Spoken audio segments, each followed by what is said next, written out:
Warahmatullahi wabarakatuh. Sekarang kita sudah sampai di materi terakhir dari bab redoks dan elektrokimia, yaitu sel elektrolisis ya. Elektrolisis sendiri merupakan peruraian atau penguraian suatu elektrolit karena adanya arus listrik. Nah, pada sel elektrolisis terjadi perubahan energi listrik menjadi energi kimia.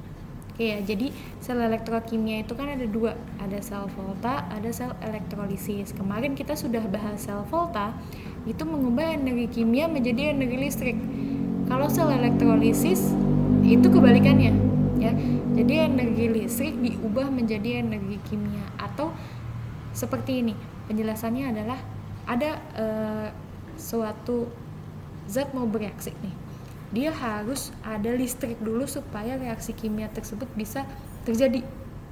Nah, ini adalah sel elektrolisis ya.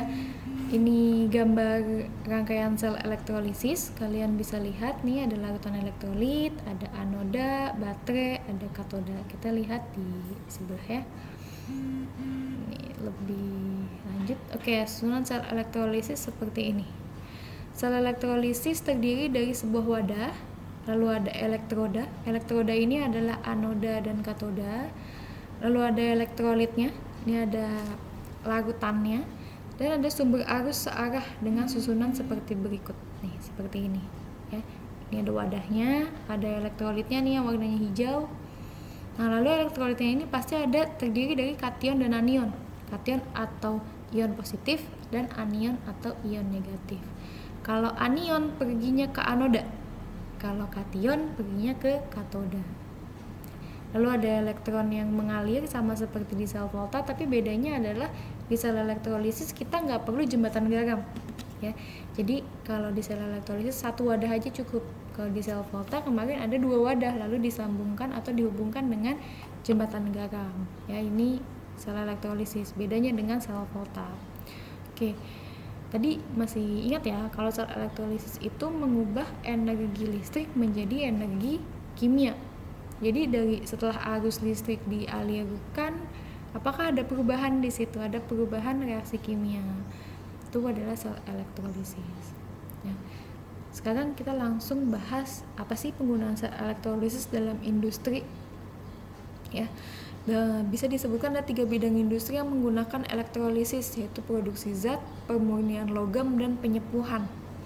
Oke, untuk produksi zat ini banyak banget zat kimia yang dibuat dari elektrolisis, misalnya logam-logam alkali, lalu magnesium, aluminium, fluorin, klorin, natrium hidroksida, natrium hipoklorit, dan hidrogen peroksida.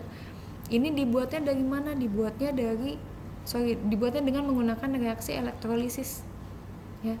Kalau kita mau dapat magnesium gimana? Berarti elektrolisis leburan magnesium. Seperti itu nanti pasti ceritanya ya. Jadi elektrolisis kita pakai untuk memproduksi zat ya, untuk memproduksi zat-zat kimia yang kita butuhkan. Lalu ada pemurnian logam. Ya, contoh terpenting dalam bidang ini adalah pemurnian tembaga. Jadi pemurnian tembaga ini menggunakan sel elektrolisis.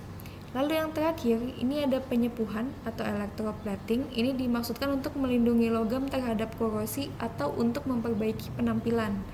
Ya, kemarin kita udah bahas di bagian korosi ya. Terus ada cara pencegahannya, salah satunya adalah dengan electroplating. Tapi sebenarnya ini bisa juga untuk memperbaiki penampilan. Misalnya kalau kalian tahu orang tua kalian atau kakak kalian itu beli perhiasan yang imitasi. Nah, perhiasan imitasi itu sebenarnya dia bahannya perak, tapi disepuh pakai emas. Jadi seolah-olah seperti emas. Nah, itu adalah penyepuhan. Reaksinya adalah reaksi elektrolisis. Itu contoh dari reaksi elektrolisis ya. Sekarang nih, Ibu mau kalian coba browsing bagaimana cara penyepuhan perak menggunakan emas ya untuk di perhiasan-perhiasan imitasi. Oke, silakan kalian googling, lalu nanti kalian buat resumenya, kalian buat intisarinya di buku tulis kalian, lalu kalian kasih tahu ke Ibu bagaimana cara menyepuh perak menggunakan emas. Oke, selamat belajar. Assalamualaikum warahmatullahi wabarakatuh.